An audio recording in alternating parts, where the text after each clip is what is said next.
Bismillahirrahmanirrahim. Assalamu alaikum and good morning and good evening to everyone. Welcome to the eCAMCA forum and today's panel discussion. For those who are not familiar with the CAMCA Regional Forum, the CAMCA Regional Forum is being organized by the Central Asia-Caucasus Institute, the Rumsfeld Foundation, and the CAMCA Network. The CAMCA Regional Forum and the CAMCA Network is a network of rising leaders from the 10 respective countries within the CAMCA region.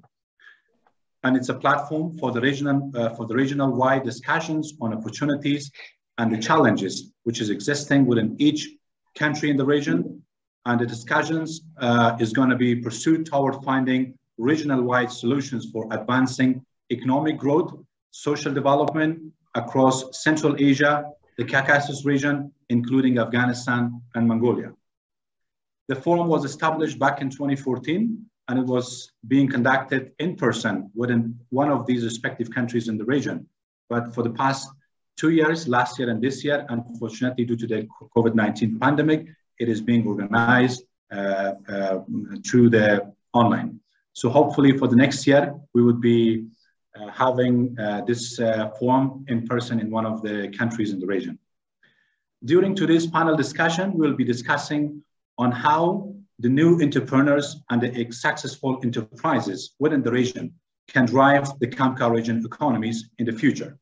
And also the panelists would be discussing on existing challenges and opportunities in each respective countries in the region, and also how to expand the existing successful enterprises from the home country to the region. We are happy to have a number of talented speakers and successful entrepreneurs from the region in today's panel who will be speaking about their entrepreneurship journey, their enterprises success stories initially, then they will be focusing on answering to the major questions of today's panel. And at the end, we'll be having around 30-minute question and answer discussion. We'll be expecting as many questions as possible from the audience that they will be posting, and then we'll be selecting specific questions, bringing it up to the panelists in order to respond.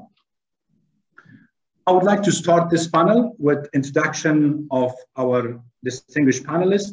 We start with Mr. Valery Chekhyria, who is the founder and CEO of the Hospitality Projects, advisor to the Minister of Economy and Sustainable Development of Georgia.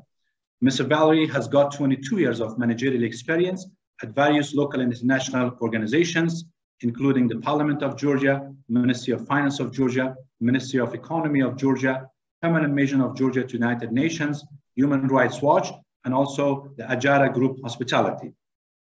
He has been graduated from the Ivan Javakhisvili Tbilisi State University with a master's degree in law, and also he has got another degree of master's from the Columbia University in public administration. Mr. Valery, the floor is yours. Please go ahead.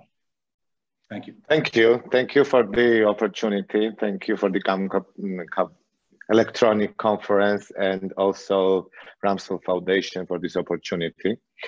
So I'm Valery Chekhyria. I'm from this beautiful country of Georgia, and I have like this, as I've been mentioned, lots of experience in the private sector, but also like the public sector as well. So I started from the public sector. After my degree in Columbia University, I decided to go to the private sector, and this was also very new for me to go to the hospitality companies. And I came back to Georgia after I got my experience in US, working there in the different directions. I came back in 2011, and we started with my team and the partners, one of the hotel business in this country, which became like the largest hospitality group in 5 years.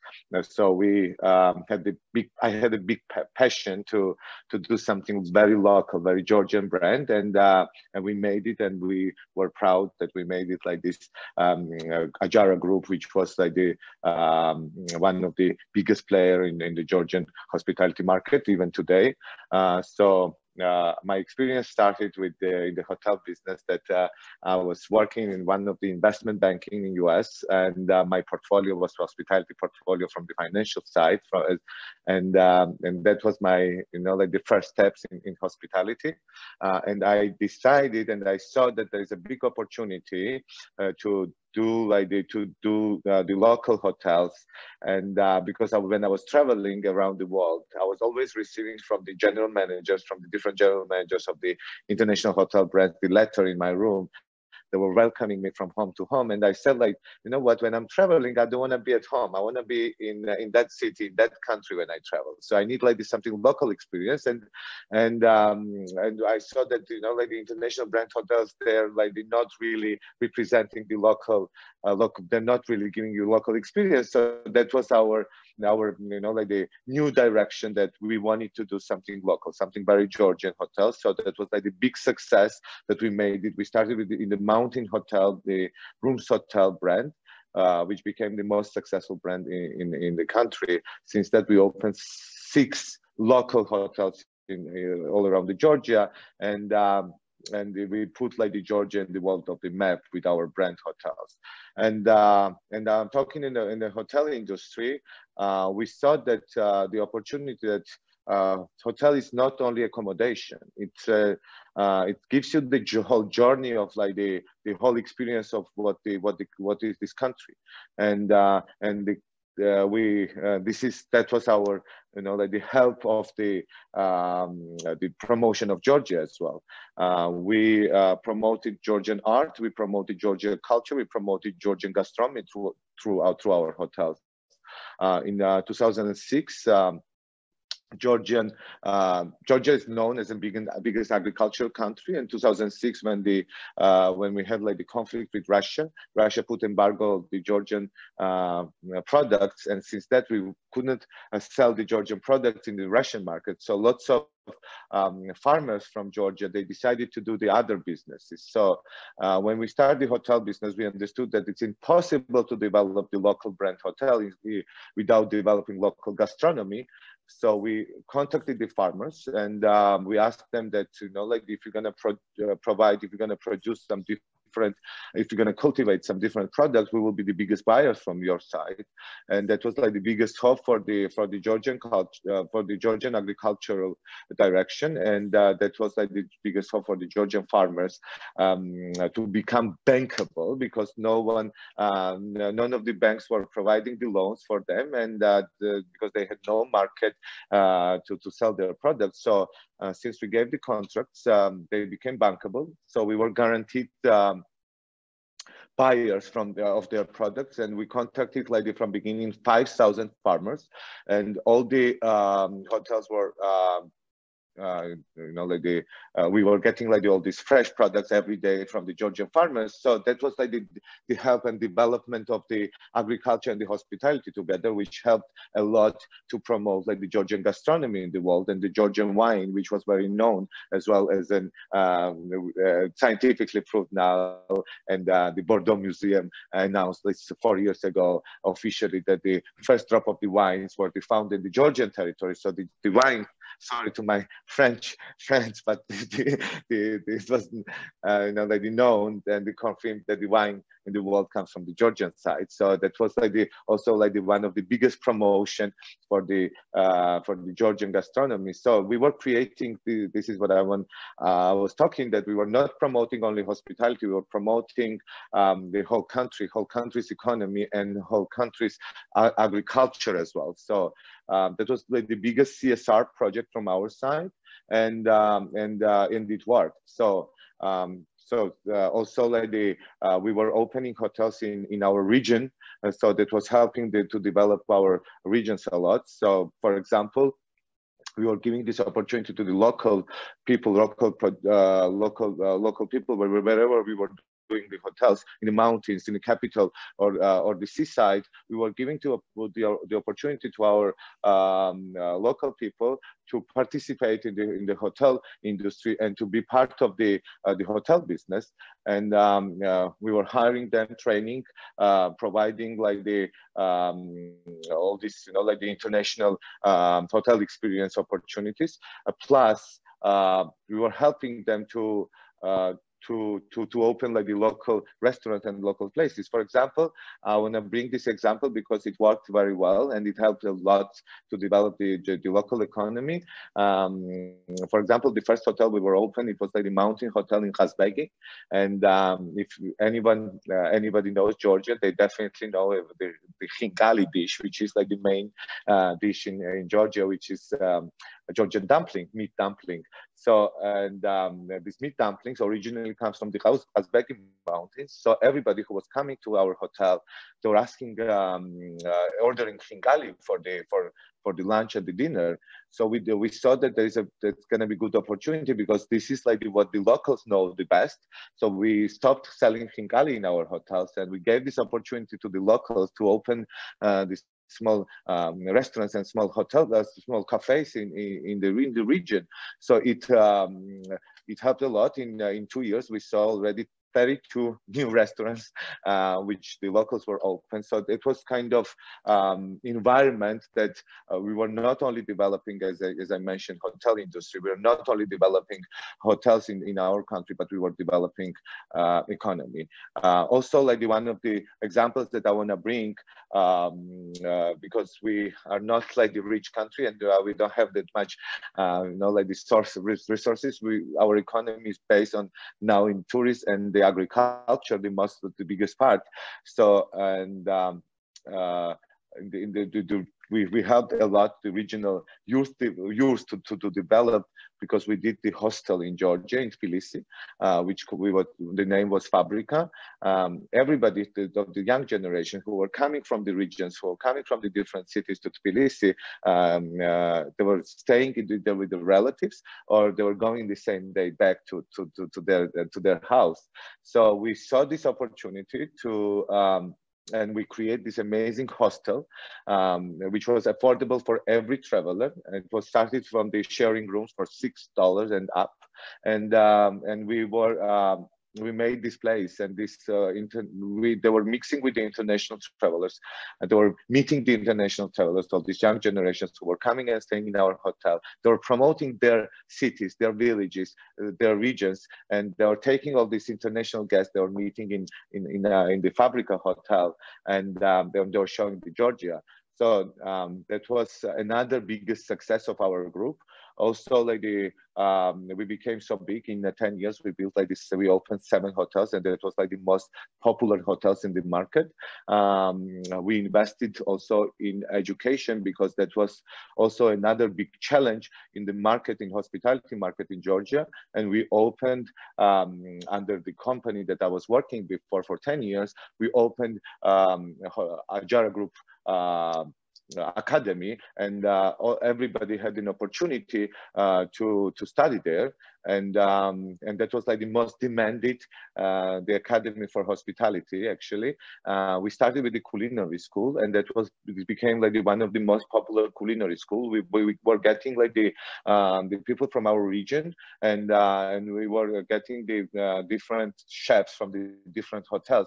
They were coming to study. They were coming to learn something new. They were coming to learn what is the new hospitality, and that was like the really new hospitality in our era. So since that, actually, since we started this local business, it became like this so popular. We were seeing like the picture that every year we were developing tourism in the country. So before the pandemic, we started with 1 million travelers in. After like the 3 years, we opened the hotels in the country, and it became like this such a big place, such a popular place to travel. After like the 6 years, we had 10 million travelers in the country. So that was like one of the biggest successful job, successful company and the job. So I left the job in 2000 after the pandemic. I left the company, and I opened with my partner the new company, which is Hospitality Projects. That's a consultancy group and now I'm having like lots of European and American projects to develop, and that's the consultancy that develops hospitality from A to Z. We are doing concept development, we are doing management development, also like the construction part and design part. And the company we started also like as a small group, but now we have like the 6 international clients, and we became like one of the also like the main player in the Georgian market as a consultancy group. Also at the same time, recently 1 month ago, I was appointed as an advisor to the Ministry of Economy of Georgia in terms of the tourism development and reopening the country and also like the developing like the bringing tourists back to Georgia. So that's a big honor. At the same time, it's a big challenge after the pandemic to bring the tourism back. Again, the numbers that we were reaching until 2019, before the COVID start, I told you that was like the almost 10,000 travelers a year. It's going to be a little hard to reach that number again very soon, but we are hoping with our new development, with our new, like the openings and the vaccination process, we will achieve at least like the 50% in next 2 years of the travelers that we were getting before the pandemic. It's a big opportunity. As again, like we have our plan, the short-term plan and the long-term plan, how to develop the tourism back and how to recover the tourism industry, because the tourism industry went through the very hard time. That was like the specific cases that we saw in the market, that some of the hotels were closed, lots of restaurants were closed during the pandemic, but we have this we believe very strong plan now, and the country is reopened, and I would love to welcome you everybody to come and visit Georgia. We opened our borders, and with the PCR test you can travel in the country and enjoy like with our mountain resorts or like the seaside of the country. That's actually what I can say in very short period of time what I have, but I'm open to all the questions, and please don't hesitate to ask me any question regarding either like the agricultural direction or hospitality direction in Georgia. Thanks. Thank you very much, Valerie. Very impressive. Many congratulations for all the initiatives and the successes that you and your group has made so far. No question that the hospitality sector is one of the potential and growing sector in Georgia and also in the region. And the hotel projects is a need, and it's a growing demand for the entire region. How do you see the chances of expanding your chain of hotels into the other countries in the CAMCA region, which there is a demand and requirement? For example, in Uzbekistan, in Afghanistan, in Mongolia, in Kazakhstan, is already so many good hotel brands are already there. Tajikistan or Kyrgyzstan. Can you just, in short, talk about this point as well? Absolutely. That is before. Excuse me. Do you hear me well? So so as I told you, I spent like the 10 years being like the CEO and of Ajara Group, and then head of the chairman of the board of directors of Ajara Group. So I left the company in January 2021, and I started my own consultancy company with my partner. So the whole idea of the consultancy company is to help the hoteliers or developers to develop something local brand and promote like the local brand in the market. So we have enough knowledge and enough experience with my partners to then we made this big success in our country. So that's a great opportunity to know to introduce your country to the travelers, to introduce your country to and put your country in the map of the world. So we are using all the local sources to develop the hotel. It's not like the only one hotel that people need to travel now. When they're staying in a hotel, they want to get like the very local experience. They want to, again, you know, like they try local food. They want to meet like the local people in their places, and they want to see the local artists or local musicians, or listen, you know, like the different cultural, or see different cultural events in your place. Actually, we provided what is the best from our consultancy. We planned this together, and we put together with the hotel, with the different spaces. We put like the museums, we put the galleries, we do like the artist residencies, we do the space for the, we were providing the space for the farmers, the local farmers, to introduce their product, to sell their products through our hotels. We are giving the chance to the local artists to put their art in the wall of the hotels and to promote. And this is what the travelers need now. This is what their travelers are looking for. Yes, the big chains are like very popular, and of course, you know, like I have like the big appreciation because I started with the international brand chain hotels. But today's travelers, they need to see, and when they travel, they want to see something very local. And when you're staying in the, again, on the brand hotel, everything looks similar in every city. Same uniforms, same smiles, same trainings from the staff, same hello, same goodbye. You know, like that's the difference, that what we are providing and what we are offering from our company to give like the different experience, to give like the, not like the, if I want to have like the burger, I'm gonna go and have the burger in a burger, you know, like the mother country in US. But when you're in Georgia, we can provide, we can't really provide the better burger than US could do, you know, like we can provide better khinkali and the better local product. This is actually what's the difference between my company and the other consultancy groups. We are studying like all this local place where we are building the hotel or where we are opening hotel.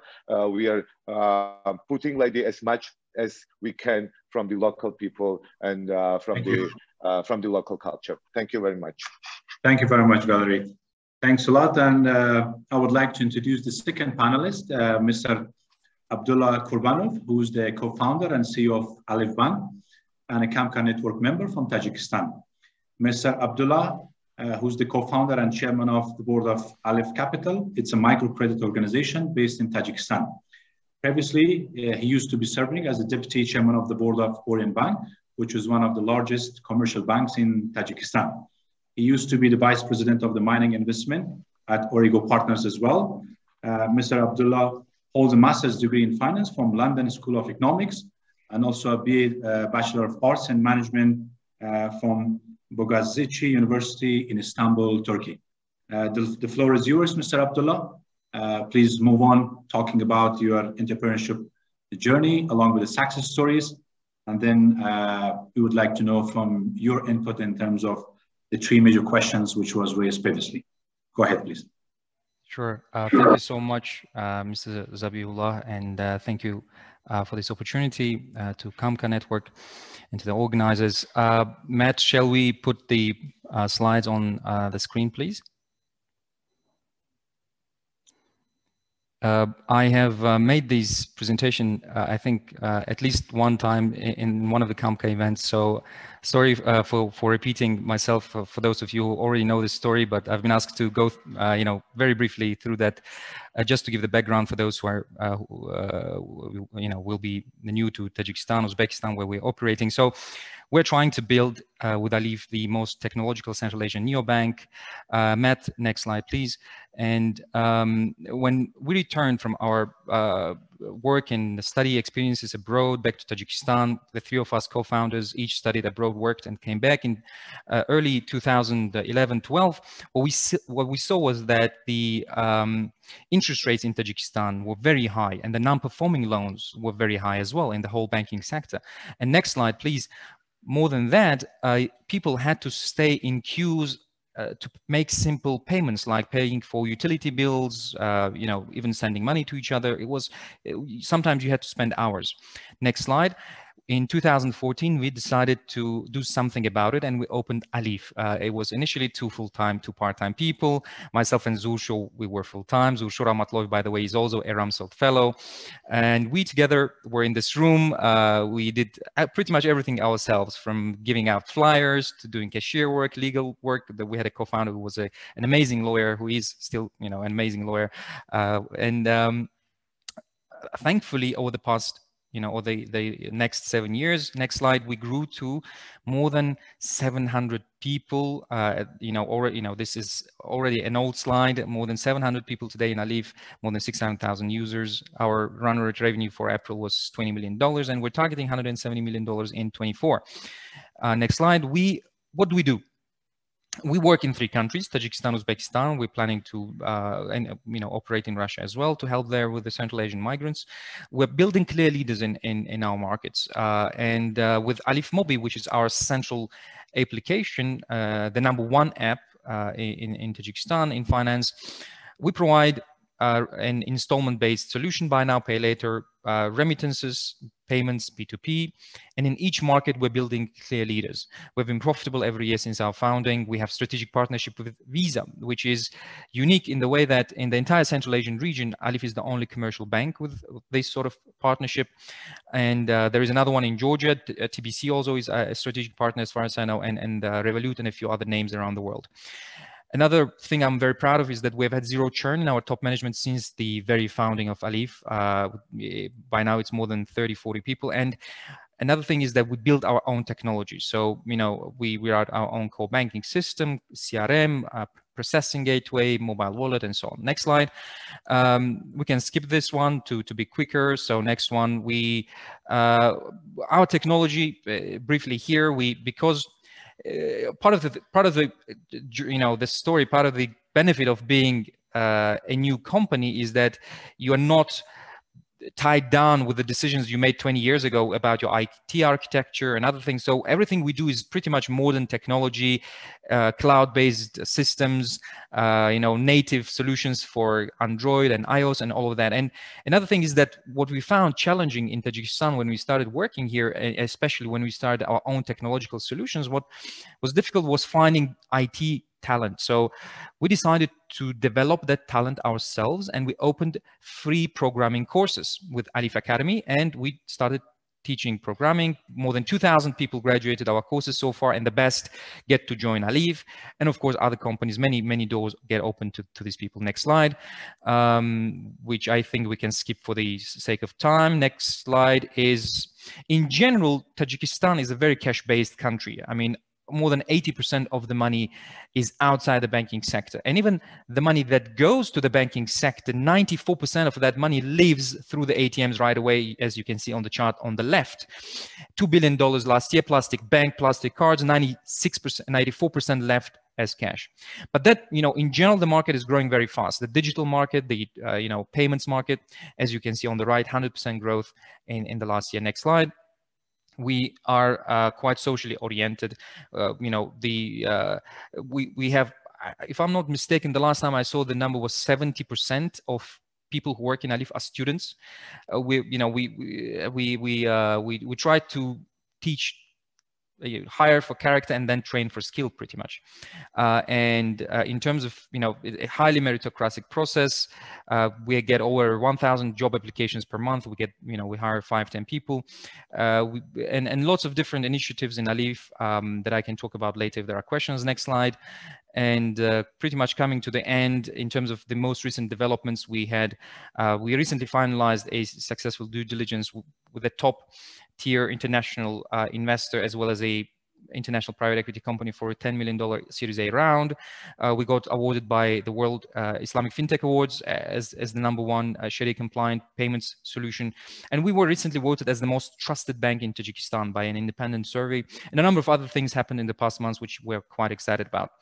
The last slide, if I may, we can skip this one. And last two slides, pretty much the team. Our investor from the last round and the chairman of the board of HID, myself, Zulsho and Firdaus. Zulsho, as I said, is also around referral.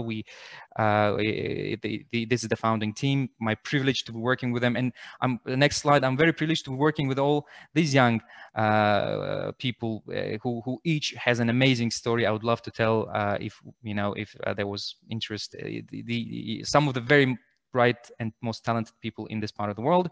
Now I'll quickly move on to the questions that were put to us. We can take down the slides. Thank you very much, Matt. So there were a couple of questions that were put forward. Now, I think one of the questions was what will facilitate the growth of private sector? I think first, I would say regional integration and connectivity, flights, visas, and everything. Our own example, there were no flights to Tashkent for a very long time, to Uzbekistan. Tajikistan, Uzbekistan are neighbors, and the flights opened recently, like 3 years ago, and this was tremendous help for us, and very accidentally, because I was trying to fly to Japan, and I had to take transit from via Tashkent. That was the easiest way to fly to Japan. I got to see, and see how the market is vibrant, get to talk to a lot of entrepreneurs there, and it was, lots of ideas appeared, and then we trailed together with Zulsho and Firdaus, and we saw and really liked the market, and we decided to invest. So connectivity matters. Having those no visa regimes, being able to easily fly matters, but still it's not great, because we have like 2 flights per week to Tashkent. We have 1 flight per week to Bishkek. We have 2 flights to Almaty. Still not great, can be improved significantly. We're planning to fly to Kabul tomorrow, actually. Unfortunately, had to cancel due to COVID, but at the moment there are just 1 flight per week to Kabul. Not great. Visa regimes as well need to be simplified. So that's first, integration, connectivity. Second is about getting taxation right, locally, and as well for international investors, if the countries prioritizes that. Taxation in Uzbekistan, our experience of being an international company in Uzbekistan, it's very straightforward for us. We have, we were able to get to the IT park in Uzbekistan, have a good tax regime. It's clear, it works, and when we even compare, like when we pay salaries for developers, for programmers in Tajikistan, unfortunately we have to pay much higher salaries than we have to pay in Uzbekistan. And in general, those sort of taxation decisions do matter. They do drive business in the right direction, and we are investing heavily in IT in Uzbekistan as a result. Of course, in Tajikistan, we still have the strongest IT team here, but getting taxation right is quite important. And as a separate topic, one thing, the most important thing for that is making sure that everyone can pay taxes equally. There is a level playing field. And that's one something that can also be invested in our countries. And maybe I'll just go with the final thing that for this, and we can do more Q&As later. It's about the border relations and border related conflicts, and it's understandably one of the hardest challenges out there, and definitely any effort spent on resolving such issues is very well spent effort. Tajikistan and Kyrgyzstan very unfortunately had a border related conflict recently, and it's quite upsetting, quite saddening. Yeah, I have lots of amazing friends in Kyrgyzstan. The fintech market, IT market there is quite interesting for us, but now we have to wait for things to normalize, and I do very much hope that things will become much better going forward. I'll leave it at that. Hope if we can, if there are any questions, we can then touch upon relevant issues later. Thank you. Thank you very much, Mr. Abdullah, and wishing you all the best with your team for the expansion of the Aleph Bank to the rest of the region. Indeed, the access to finance is still a challenge for the region, for most of the countries in the region, and also lack of capital markets and finance is a challenge in order for the project opportunities to grow faster and become successful. Just a quick question: that how was your experience of expanding Aleph Bank to Uzbekistan? What were the 3 major challenges And what were the major opportunities that you faced from the first expansion to Uzbekistan from Tajikistan? Quickly, please. Sure. Top 3 challenges. I have to think hard about it because we really enjoyed almost everything about expanding to Uzbekistan. The team, building the team there is also as difficult as in Tajikistan. So building the team, I would put as one. While Uzbekistan has many more amazing universities, good educational infrastructure, there's still, you have to fight for talent, and that there aren't enough to go around, basically. So building the right team has been challenging. Secondly, bringing investment is one of the key challenges, because in Uzbek, still a lot, strangely enough, still, well, strangely or not, still a lot of people don't know about Uzbekistan and Tajikistan. And if you're trying to bring foreign investment, and we've succeeded in bringing just about $30 million so far to Uzbekistan, which we're quite happy about. And, that's one of the things that take a lot of our time and effort, to convince investors that, it's a stable country, politically stable. A lot of worries of investors is around that political stability, the history, and all of that, and the stability of the exchange, currency, and so on. That's the second. Third, it's that's fine. If you don't remember, that's fine. It's fair enough. Yeah. Then there's one more question that I would like you to answer it after rest of the speakers has given a chance to talk about their points about how you deal with the new laws and regulation in Uzbekistan, because that's also a complicated matter. And for the past few years, most of the new investors which have entered the Uzbekistan market, they have been facing so many challenges in terms of adjusting their business into the laws and regulations over there, which we wanted to answer during the question and answer. Thank you. Sure, thank you. Now I would like to introduce Ms. Kholan Davadoj, who is the founder and director and chief of technologist of the National Essentials LLC from Mongolia. She is a CAMCA network member. Ms. Kholan is a social entrepreneur, founder, director, and chief technologist of Lamor Products LLC, which I myself is very impressed from the quality of their products. In 2014, Ms. Kholan has started Mongolia's first organic skincare brand, which is called Lamor. Ms. Kholan is also the founder of the Finding Your Passion program that provides teenagers with the skills and mindset to find their inner passion and get prepared for the international world. She holds an MPA in International Energy Management and Policy from Columbia University School of International and Public Affairs, and also she got a master's in Public Policy from the Hertie School of Governance in Berlin, Germany. The floor is yours, Ms. Kholan. Go ahead, please. Thank you very much, Sabi. Hello, everybody. Good morning, good day, and good evening to everyone. Thank you for having me. Thank you to the Rumsfeld Foundation. And I really do hope that we can all get together physically in our next forum and see each other. So I have never been thinking about entrepreneurship, but it really did start because of my own problems. So as mentioned, I did come back in 2012 after having my degree in renewable energy management, public policy, to work for Mongolia's first wind farm.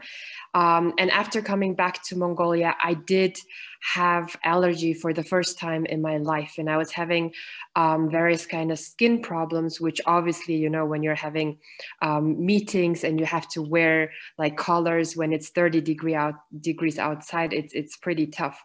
So that was kind of the initial point of thinking about natural skincare because I had to really take care of my skin and of what I use. So when I started researching about it, it really started to become a passion of mine.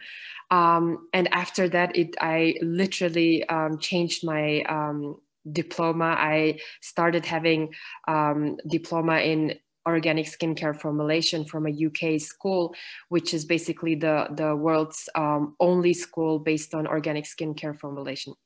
So at that time, I started thinking about Mongolia, because we are just obviously such a huge country with all these amazing ingredients and all these amazing raw materials, but why nobody has ever done organic skincare. So that was kind of the main starting point, where I literally left my job, started at home.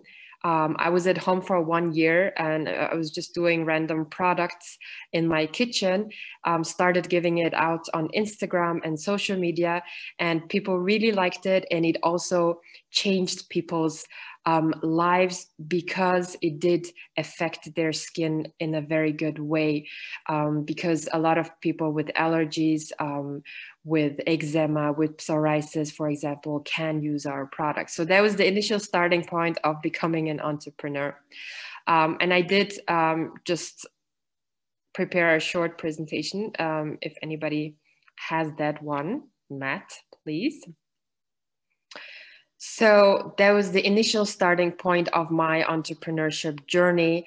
Having no background in business nor in manufacturing, everybody thought I was crazy because at that time everybody was into huge impact projects. So making something just as small as a lip balm, as a bath bomb seemed very, very unimportant to people. But then at the end of the day, the vision was, it's entitled within the name L'amour. So L'amour is the name of my niece, and Amour obviously for love. So our vision is to really share the philosophy of loving yourself. So taking care of your own health, loving others. So doing social projects such as the one Finding Your Passion, and loving the environment. So our main goal was to be as environmentally friendly as possible through our products.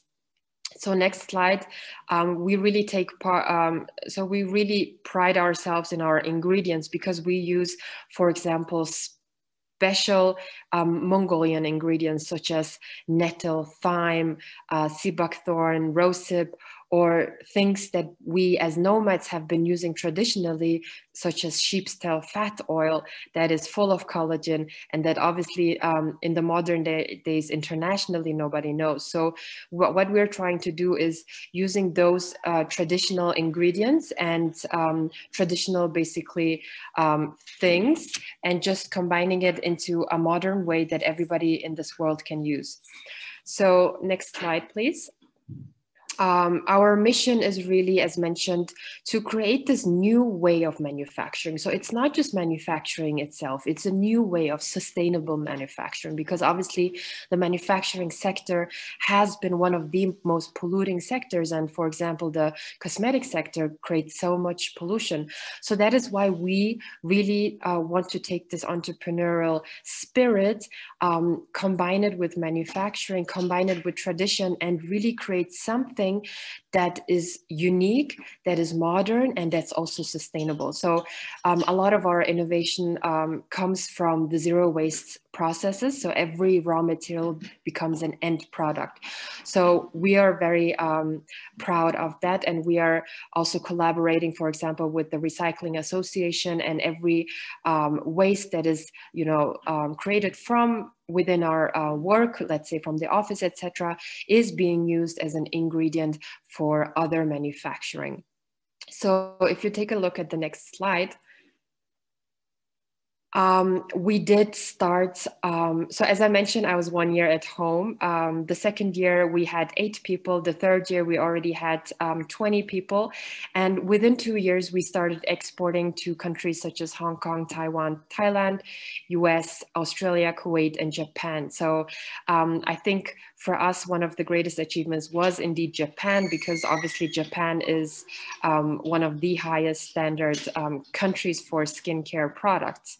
And one of the most, I think, important and unique aspects that I want to also share is all our distributors are in fact entrepreneurs, because we are not dealing with big companies. None of the distributors are, for example, big distribution companies. It's always people that have somehow shared this philosophy, shared this vision, that have internalized it that want to share this vision within their country. So for example, in Hong Kong, it was a family where the baby's skin got much better after using our products. So they turned into our distributors. In Thailand, it was a woman who was working for a bank. She quit her job. She started becoming our distributor. And with the revenue she gets, she collaborates with the Association for the Blind People in Thailand. And they make, for example, cosmetics bags for them. In Japan as well, it's actually a very young girl. She's, I think, almost only 28. So she has become our distributors, and she has been working really hard and is doing an amazing job. So I think for us, that has also been a very amazing journey, because we do have a WhatsApp group with all our distributors. We call it L'Amour Global Family. And we literally talk there almost every week about the different kind of work that we are doing. So after starting with one product, we now have a range of almost 60 products, and including lifestyle products, we sell more than 100 products. And we did get various kind of awards, the last one being Japan Sustainable Cosmetic Product Award. So basically being a product that is helping with a lot of the UN SDG goals. One of the proud moments we had was when we got the award for Sustainable SME from Singapore, and when we were also featured on Forbes, Harper's Bazaar, and all these other magazines, where I guess the one proud moment is we never approached them. So we never really asked for them to write about us. They usually approach us, I think, because we try to just take this entrepreneurial spirit and this holistic approach towards manufacturing. So next slide, please. Here you can see, for example, as I mentioned, every raw material, even, you know, the slightest small ingredient becomes an end product. So no waste is being created. And we really want to share this philosophy of loving yourself, loving others, and loving the environment. So for example, next slide, please. So for example, here you can take a look at a few of our products. We have a range of products.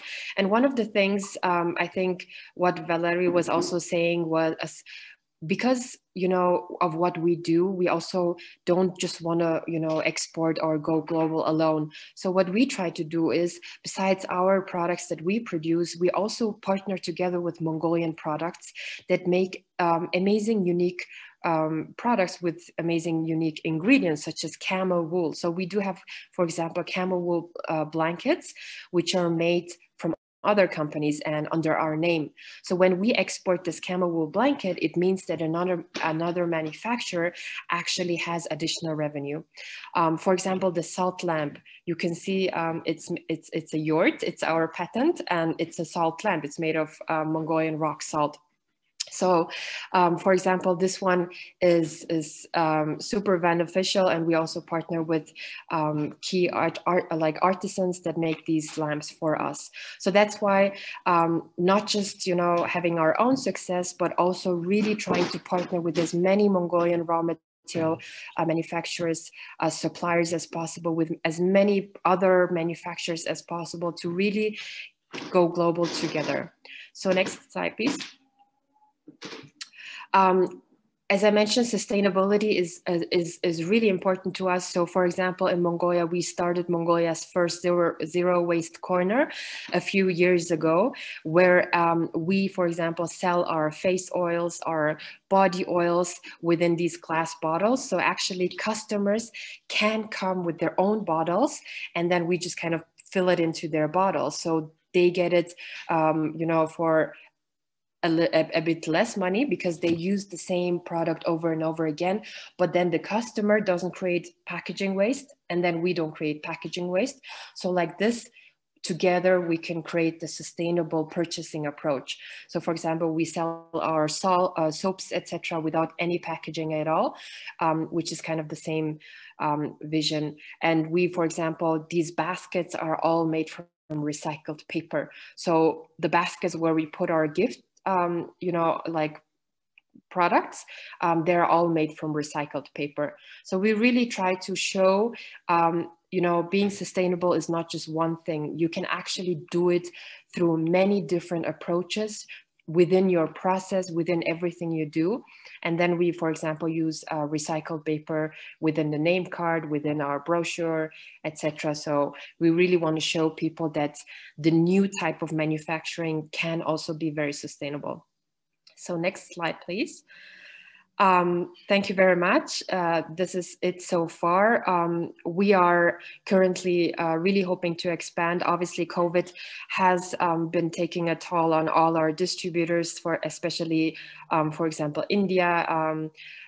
So our export has been decreasing, but then on the other hand, we had a lot of great opportunities within other countries and hoping to expand to the CAMCA network as well. So obviously to our neighbors, I do believe that they would especially understand our products far more better than the rest of the world. So that's why we are really looking to expand. And as Zabi mentioned, we have already been in contact and have already started exciting projects and really looking forward to expanding globally. And everybody is welcome to partner with us to also create other kind of projects. So we are very open-minded towards that as well. Thank you so much, Fulan. Very impressive. Many congratulations to you and your team. And we're looking forward to see the L'Amour products in all the cosmetics shops around the world one day. Thank you. Not only the region. Thank you very much. Now I would like to request from Aziz Soltobayev, who is the founder of the KG Labs and the KG Labs Public Foundations. He's a CAMCA network member from Kyrgyzstan. Mr. Aziz is a serial entrepreneur and founder of KG Labs Public Foundation, which seeks to boost the startup ecosystem in Kyrgyzstan. He's also the co-founder of the Kyrgyz chapter of the Internet Society that improves connectivity of the country with the global network. Previously, Mr. Aziz has worked as a co-founder and chairman of the Svetover Group in Bishkek, which is a group of several online companies operating in trading, e-commerce, IT, and system integration areas in Central Asia and China. Mr. Aziz holds a BA in economics from the American University of Central Asia in Bishkek. Mr. Aziz, the floor is yours. Go on, please. Thank you very much for the warm introduction. I'll be short. Briefly, we started our first online shop in the Kyrgyz Republic over 17 years ago in the year 2004. And then we've been operating on the different brands in Kazakhstan. I've been trying to do these different projects in Mongolia and Caucasus, and Tajikistan. And so for the last 17 years, we've been doing e-commerce and IT-related activities in Central Asia. And by far, the Svetover company recently, in the last 3 years, started to transforming through marketplace. And now it's a kind of, it positions itself as a national marketplace created to facilitate e-commerce cross-border trade for Kyrgyzstani entrepreneurs and overall cross-border trade within Central Asia and CIS region. So I would rather share more details about my public activities. One of the things that we are doing together with another Roundswell fellow, Talant Sultanov, we co-founded Talant Sultanov, Ermik Niyazov, and Aziz Abakirov, we co-founded Internet Society, Kyrgyzstan chapter, the mission of which is actually Internet for everyone. Based on these organizations, we've been promoting digital agenda, internet connectivity, and with assistance and support of the private sector and civil society, we've been able to achieve our goal by saying that, for example, decreasing price of cross-border internet connectivity from $100 in 2014 up to $1 by the year 2020. So which makes Kyrgyzstan in top 3 countries with the most affordable mobile broadband internet rates globally. So another our project relates to improving community networks and connectivity in the remote areas. And in this regard, we do different creative activities, such as bringing some kind of telecom equipment by donkeys to the remote mountainous regions in Kyrgyzstan, and setting up masts in order to provide connectivity for local community and special schools. Children as actually is one of our focuses, because in Kyrgyzstan it comprises almost a third of the population. And in this regard, we recently launched a project called Ilimbox, the mission, which is educational startup, educational platform, which aims actually to improve remote, distant education, learning education for school children, which is like 1.4 million kids in Kyrgyzstan. Well, we know that due to COVID pandemic, most of our kids have been suffering from, distant learning and all those things, and we've been trying to make it really cool, comfortable, and interesting for kids to learn, and for teachers to use as a platform to communicate with kids. So apart from it, we've been engaged in keeping the digital agenda on top of the issue in the country, being the Office of Prime Minister, the Administration of the Office of the President, and well, just recently I finished preparing what's called the National Digital Skills and Competences Strategy, which aims to improve overall digital skills and digital literacy in Kyrgyzstan. Well, the thing, hopefully it will be approved by government soon. Apart from it, we're, as a part of the KG Labs Public Foundation, we're doing a lot of activities. We did hundreds of different type of events in order to develop not only IT, but overall creative industries. And in this regard, we should mark tremendous contribution of such fellows, or Kyrgyz fellows, such as Nazira Bichinaliyeva, Aziz Abakirov, Bakay Junusov. I think that these people actually really making great contribution to development of creative industries in Kyrgyzstan, and we also play a vital role in this regard. So in Central Asian region, apart from these activities, we are helping actually to improve now connectivity in Uzbekistan, and in Tajikistan by facilitating government, some stakeholders in different issues, and helping private companies to build right digital transformation models. So I think that's enough for introduction. Thank you very much. Thank you very much, Mr. Aziz. Really appreciate for your valuable inputs in terms of your experience in Kyrgyzstan. One thing I should definitely mention, pardon, together with another Kyrgyz Council fellow, Nurlan Pushtabayev, we also founded Business Angels of Central Asia in order to bridge this kind of seed, the need for seed financing of the youngster entrepreneurs and mezzanine financing. And in this regard, we're open for collaboration with other countries of the region. That is great. Actually, there are multiple revolutions, I can call it, revolutions of the new entrepreneurs has been formed within each of the CAMCA region countries. But I see that there is less linkage and connectivity between these groups of entrepreneurs as well, which is a need in order to expand the connectivity and also to boost the regional integration by the new entrepreneurs. That's how is the major topic of today's panel, that how the new entrepreneurial class can drive the future economies of the region. I really appreciate it, and I would request Mr. Abdulahad Badrisi as the final panelist and speaker to talk about his entrepreneurship journey from Afghanistan to Kazakhstan. Mr. Badrisi is a citizen of Kazakhstan, and I can say he's a citizen of Afghanistan as well, because he was born in Afghanistan, and he graduated from Kabul Medical Institute, Aboli Sina, in 1992.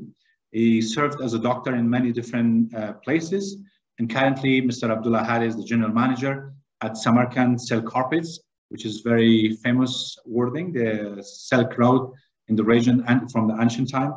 They specialize in handmade silk carpets with natural dyes. Mr. Abdulahad, the floor is yours. Go on, please. Good evening and good morning to everyone. Thank you very much, Mr. Ziarmal.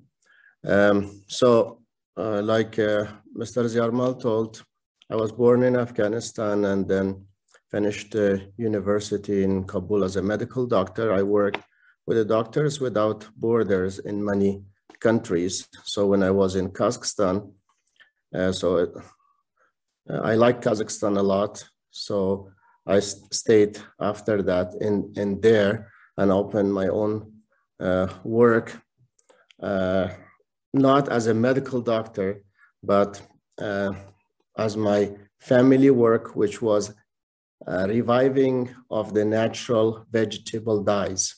So I dye more, I mean color. So the many yarn of silk and wool stuff. So we opened one in Kazakhstan. Then also we liked Uzbekistan because Samarkand was the center of tourism. So we wanted to show it more for the tourism and also revive the natural vegetable dyes and the colors of Silk Road in Samarkand. So our work in Samarkand started in 1992. And then with the natural vegetable dyes, like what is natural vegetable dyes actually? Like very simple things, walnut shells, and then pomegranate shells, madder root. And then we also use saffron, whatever you call it. And also yellow flowers, asparagus, and then cochineal or coccinella, the insects that they are using inside for the Coca-Cola. So, and then a lot of other natural vegetable dyes. And then the one thing we are using also right now and used before also in Samarkand a lot to dye the tiles in Uzbekistan before was the indigo. And all of these products we have, we are growing ourselves, except the indigo we buy from India and Japan, and then the cochineal or coccinella from Mexico. These are the small insects who grows on cactus.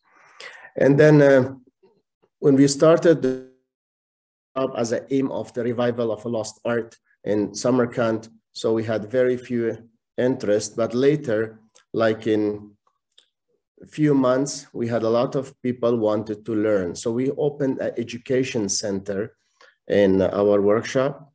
So how is the education there? So we still have it. Like people come through the Ministry of Labor of Uzbekistan because the Ministry of Labor of Uzbekistan pay them also for educate and pay us also to train them. They should be more than 18 years of age and finish the school and bring a certificate that they are healthy. So like everywhere. Then we train people here for 3 months. And this 3 months, they learn how to make carpets, how to dye the natural vegetable dyes, and how to spin the silk and make the silk usable for carpets or textile or embroideries or Suzanis and etc. And then what is important for us in this education is that we educate people to be patient, to be like making one carpet takes 6 months to 1.5 years to make it. For that, you have to be very patient to make a carpet. And for that reason, we train people here to not be in hurry to make the everything, even in learning. They have like 15 minutes work or 15 minutes learning, and then we have 5 minutes break. So a lot of breaks make the quality of the work better. And then we use the natural silk in Uzbekistan, which is Uzbekistan is one of the biggest silk producer in the world. And then we make ready the silk for carpets. What that means? Silk itself, it's a very hard material when you take it from the cocoon. Then what we do is we wash it properly, and the clay of the glue of the silk we remove from the silk itself, which during the making of this cocoon from the worm, it comes from the mouth of the worm. So this is very ancient and very old system that we use, and we train people also here. So these people, they could work for us, and they can work for us, and they can also work for themselves in their houses. And to see the workshop, and I can give you the 2019 or 2020 in the beginning, we had 1,000 visitors of tourists per day by appointment to see the workshop. And if they don't have the appointment, they can just see themselves, because we have 9 guides in different languages that they can provide like guiding inside the workshop, which takes like 1.5 hours to see the whole workshop. Like almost every single president or prime minister from other countries, also when they come to Samarkand or to Uzbekistan, they visit our workshop, because this is the only place in Central Asia for now that they make from the natural silk and natural vegetable dyes product. Our products is mostly called organic also products that if you know about the carpets, when we make the carpets, the rest of the silk, we cut it, which to make it flat. This rest of the silk also, we give it to people free to put it in cushions and pillows. Some people has allergy with the synthetic or stuff they're putting in pillows. So this is also free thing that when the tourists come, they know about it already, and then they can get it for free. At the end, so the silk carpet we are making, almost all of them we sell in advance, or we take orders to make them because it takes a longer time, like 1 year or 2 years. So 100% goes to export, which is good for the economy of Uzbekistan also. And then the same time, we had like before people from Kazakhstan and also ones from Tajikistan, they came to our workshop. So we train these people also.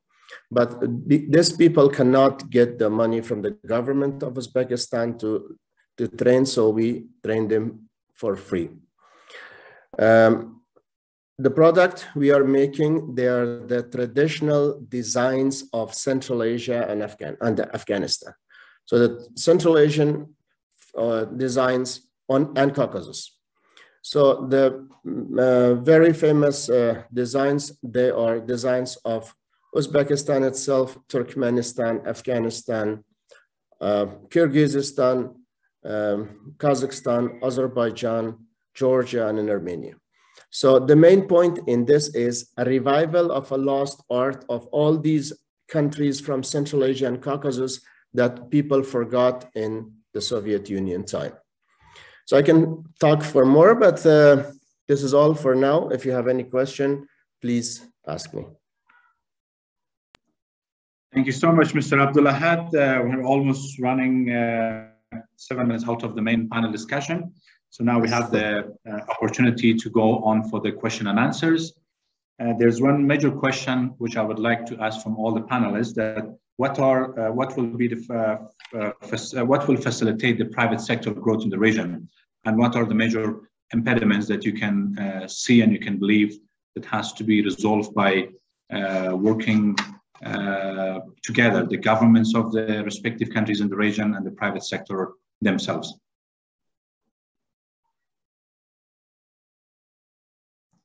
We don't hear you, Mr. Valerie. You're muted. Can you please unmute? Hi, sorry. Yes. Should I start? So I can say from my perspective, from the tourist perspective, that's very important to work like the private sector and the public sector together. So that's, and especially now times after the COVID time, because the tourism is the main, like the damaged business after the pandemic. So the plan that we made from the government side, now we set together with the private sector. We listen their needs. That's why I was invited in the government as an advisor from the private sector experience. Like to know exactly what kind of needs the private sector has, what kind of like how to reopen the country, also to not damage the country with the pandemic again. Like that was like the most important challenge that we were talking with the private sector, and also like with their help, we are marketing our Georgia, we are marketing our destinations, we are marketing our regions, because the Georgian regions are very popular in terms of the ecotourism. We have the mountain resorts where naturally and historically people traveling to treat their legs here. Like the Georgian mountains are very popular in that direction. So Abastumani Mountains, for example, they were like the most popular resort in the post-Soviet countries that the people are coming to treat their tuberculosis disease. And like together with the private sector, we identified all these kind of places, and we start like identifying like the particular markets where and what kind of promotion we have to do for Georgia. So also like the educational side, we are sitting together with the private sector. We should know like what kind of needs they will have in the next 10 years. We want to get like together with the public universities or with the private universities to provide exactly the same syllabus, exactly the same like the education, what kind of needs will be on the market next 10 years. So that's why I again I agree to be an advisor of the minister to help like the private sector to reopen and to redevelop, and I'm sure that we already made like the big steps. Again, like that we are opening very carefully. Of course, we are considering all these concerns what the epidemiologists have, but we have to reopen our economy, and we have to help the businesses to stay alive. Thank you, Valerie. Any other panelists would like to answer the same question from their point of view? Okay, so we move on to the next question, which previously I asked from Mr. Abdullah. There was no time at that time to be answered. Again, I would like to ask the same question, Mr. Abdullah, in terms of your expansion experience to Uzbekistan, specifically for the banking sector, which is very critical and also challenging. And I believe that every country of the region has their own complicated laws and regulations, specifically for a financial sector to be operating. How was your experience of expansion to Uzbekistan, and how Aleph Bank has adjusted their operations according to the laws and regulations in Uzbekistan? Thank you for the question, Mr. Zabihullah. I think okay. So regarding regulations in Uzbekistan, one thing that we noticed that was different from Tajikistan was that in the banking sector, the regulation was, in Tajikistan, there are 4 levels of organizations that can have banking activities, credit activities, deposit activities, a microcredit fund, a microcredit organization, and then a microcredit and deposit organization, and then a bank. And each had a different capital requirement there and different functionalities that they can have. So we started from pretty much this, not the lowest, but the second level. Then we got the license for the 3rd level, and finally we got the license for the bank. So we grew organically over time. In Uzbekistan, on the other hand, this lower level licenses were not as easy. There weren't that many options, and therefore we had to opt for a different model to start there. But eventually we got, figured it out in terms of legal framework. We also recently got the license for a payment organization, so now we can process payments in Uzbekistan. That being said, what we found with the regulator in Uzbekistan is that they're very, very open-minded. So when we reach out and we speak with them, and we discuss something, they really pay attention. They really consent when they believe we are right. They would review and say, yes, it makes sense, let's change it. So I will give you an example. As one of the things in Uzbekistan that we were the first ones to have is cloud architecture for the payment solution. And we applied for the license for the payments organization. We got refused because it was cloud architecture. And then we applied again and we got refused again, and we applied again and we got refused again. And finally, on the fourth time, we have been able to explain and get the license. So eventually we got there, and we have been able to, make the suggestions that we received implemented, and finally we have been able to get the license. So it worked out well, and we learned a lot over the process. In general, the changes in regulation are mostly to the positive. I can't recall a single case where the regulatory change was damaging to the business, in particular to our business.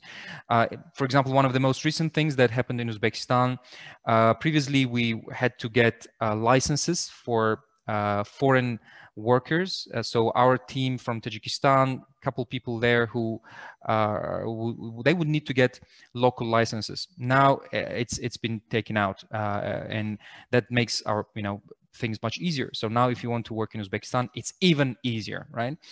Another thing is regarding the electronic signatures. Recently, there was a regulation regarding electronic signatures. Now people can sign things electronically after a certain process is accomplished. That also simplifies things a lot. So generally speaking, positive regulatory changes. We like doing business in Uzbekistan. Thank you so much, Mr. Abdullah. There's one more question which I would like to ask from all the panelists. In terms of the volume of trade, as we can see, there is a very low level of volume of trade between the CAMCA region countries, which is happening. Despite of multiple products is being produced in each respective country of the region, but the same products are not being traded in between the countries, although there is an existing and growing demand for those specific products into the region. For example, in Tajikistan and Uzbekistan, many of the products is being introduced, and we don't see any of those products into Afghanistan markets, into Kyrgyzstan markets, or into Azerbaijan or Georgian markets. Same is the case, for example, Georgian products are very high quality ones. For example, the tea, the wine, which Valerie has mentioned, and many other products which Georgia is proud of that one, and they have a long history of producing that one. In terms of the tea, I personally myself have been in Georgia, and I visited the tea farms over there, and we tried the quality of the tea. The same products has not been introduced yet into the rest of the country's markets into the region. We would like to know, and also probably the audience would like to know about the major challenges or major reasons behind that one. Anybody can answer, please. Yeah, I think I would also like to take this opportunity to talk about the CAMCA Business Council, because I think through the Business Council, we are exactly trying to do that, because I think a lot of it has to do with information sharing. So we do not know about the specific businesses within the different countries. So we as a community here through the Rumsfeld Foundation are actually lucky enough to have this information and to be close to this information. So especially with the group that has been created within the CAMCA, the Business Council, we are in fact trying to create a database of the various kind of export companies, so that we can all, first of all, get a sense of what is being traded and what can be traded and what is of interest to our countries. So I do believe that if we take this further, and if we can really create this database and also the platform that we were talking about, such as something like CAMCA Business Platform, then it would really help the trades much better, and we could definitely know what is being also exported from the other countries and what we can import, so, for example. So definitely would like to take the opportunity to say that the Business Council is working on that, and everybody who's interested can definitely share also their information.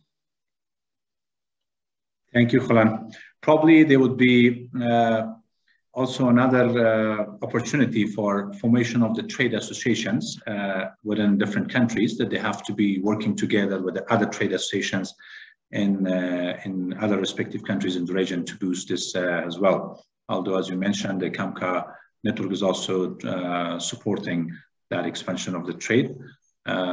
Mr. Aziz, you have some input, please? May I add something? Well, I believe that probably, well, first of all, should consider the context and the geography, that most of the countries of the CAMCA region actually are landlocked, and some of the countries are double landlocked. And in this regard, those countries overall, globally, actually consider it having a low trade activity. And that actually impacts because the cost of logistics are actually quite expensive, and the goods are produced in other regions actually way more cheaper in terms of physical goods. But we shouldn't undermine the existing trade that exists between our countries and our interdependence upon this trade. Well, first of all, we trade with some natural resources. We trade with gasoline. We trade with water, with electricity, especially in upcoming years. Wintertime in Kyrgyzstan, it's important we trade with Kazakhstan, some kind of exchange in order to get, well, the Kazakhstan suffers from drought period in the times, and we are actually experiencing a low kind of reservoir water, and in this regard, there's some trade happening. But most of the things actually are not visible. We're not talking about apricots or some kind of fruit and agri-related, but overall, there's a trade. For example, most of those countries actually in the region, especially Central Asia, actually are transit countries. They are probably, as a part, why they kind of Silk Road is that because most of the goods are actually not staying within the country, but actually transiting to other countries, to the other destinations. We're going to consider the volume of transit trade that stays actually in customs terminals or so, the volume actually quite significant and is growing. I should mention that in all this our panel session, we haven't mentioned the COVID. And the positive thing about COVID-19 is that kind of there's a blockade of the borders had actually positively impacted on the regional trade. Well, in particular, I would mention an example of Kyrgyzstan. Kyrgyzstan, one of the kind of leading drivers of the economy, the textile industry, and textile industry actually dependent upon fabric and all these goods, and the major supplier for the long period of time been in China and some kind of Chinese factories. And with the COVID-19, with this lockdown or the borders, actually the key supplier of the raw materials became Uzbekistan, which is actually producing fine, fabrics for specific apparel and knitwear, which is good. And then actually these produced goods, actually the finished goods are further exported to Eurasian Union. So I think that that's kind of one of the remarkable things. Considering tourism, so we are just actually, our countries are opening borders, and there's a kind of improving connectivity. We just soon there's going to be a new airline that we Abdullah mentioned about connectivity, that actually that's kind of impediments for the growth, the cross-regional cooperation. Well, we should mention that in Kyrgyzstan there's flights between Bishkek city and what's the name of the Turkestan, for example, in Kazakhstan, and there's going to be a new flight between Kyrgyzstan and Batumi starting from July 18th. So there are some kind of activities happening in order to increase kind of regional connectivity and trade, and COVID probably positively impacted on it, because the close neighbors are way more important now than the neighbors actually like from far side that have been major partners. So in this regard, I think that there are some kind of positive sides that we should manage, especially in tourism. Thank you, Mr. Aziz. No doubt that the regional connectivity can further facilitate the trade between the countries. From my point of view, I can see another challenge as well into this region, which is one of the causes that we have a low volume of trade between our respective countries in the region. each and every country, they have their own production norms and the standards of their products, which these norms and standards has not been exchanged yet between the countries. And also there is a lack of regional codes and standards for the products and services to be created, and the governments of each respective country has to agree on those, and the same codes and norms has to be exchanged between the manufacturers and the producers. And once the product is being produced according to those norms and standards, it will further facilitate opportunity for trading those commodities and the products between the countries. What do you see and think about this issue in your respective country? Any of the panelists? May I mention one point? And one of the reasons why there's not much of the regional trade is that because we are all actually in the same economic situation or level, I would say, so that the overall consumption or economic parity is very low comparatively to other kind of markets. And some local, even exporters, they prefer to sell the good actually not regionally or locally, but like domestically or somewhere to outside markets, to outside consumers, because the added value is way more, the higher than selling to the neighboring countries. Take an example of Kyrgyz felt slipper producers actually made from felt. The cost of it actually is pretty low in Kyrgyzstan, and it could be sold to neighboring countries. The retail price in Kyrgyzstan, it's about like $20 per pair, but in the neighboring countries, even in Russia, the same pair would cost about like 25 or 30.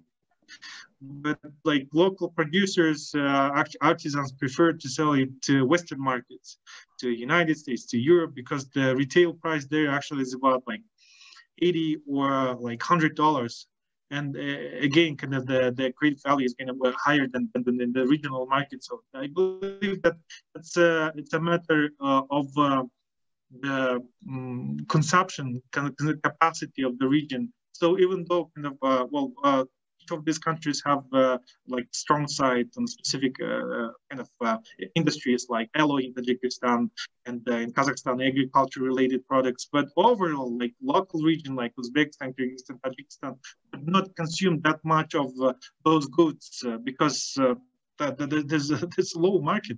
This is why these countries actually targeted to the larger consumer in the region. So yeah, and relatively, it looks like that the trade volume is not so high. But I believe that comparatively to, if we would consider it in retrospective, there's a positive dynamic. And positive dynamic not only about like trading, exporting, or importing goods, but creating added value. When some goods actually purchased from like in Kyrgyzstan now actually like there's a growth of the purchase of Uzbek-made autobuses. And what I would say that there's some kind of assembly parts that actually purchased from neighboring countries and assembled in countries and re-exported to the third one. And if we would consider these dynamics, there's definitely positive dynamics. And even if we would consider Afghanistan, one thing that is invisible, but without which this conference wouldn't exist, it's connectivity, it's internet that's actually supplied from the north, from Russia, transiting through Kazakhstan, Kyrgyzstan, Uzbekistan to Afghanistan. Actually, it's a pretty like there's a growth in consumption, and further on to Pakistan, and at the same time comes from Pakistan to our region. So I believe that there's a trade, but the overall total market capacity is still low, and that the volume would grow with the overall dynamic of the region, with some macroeconomic indicators, I believe.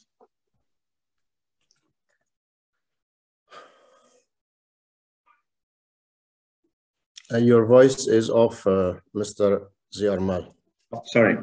We have got one more minute. Any final inputs for 1 minute from any of the panelists? Mr. Abdulahad? Yes, I just wanted to give some information about the businesses between the countries of Central Asia, Caucasus, and Afghanistan. Very short, you know all of them, but just I wanted to say that for Uzbekistan and Afghanistan, the wheat from Kazakhstan and the wood is going every day. And then also the electronics from Uzbekistan to all neighbor countries and to Caucasus like Artel and others. Even they have a factory right now in Tajikistan in Dushanbe. And then the honey from Kyrgyzstan and going to, you can find it in every market in Central Asia, even in Samarkand city. And then also from Afghanistan, we have like drinks and energy drinks that we can find in the markets of Central Asia. This is just an information thing. And then I want to just say the new CAMCA members or the other members, I have a suggestion, like if they do bridging the divided countries, it will be with networking will be the best way. Thank you. Thank you, Mr. Abdulahad. Thank you very much, the panelists. I would like to thank the audience also being with us in today's interesting panel, and have a good evening to everyone in the CAMCA region, and have a good morning to everyone in the US side. Thanks a lot.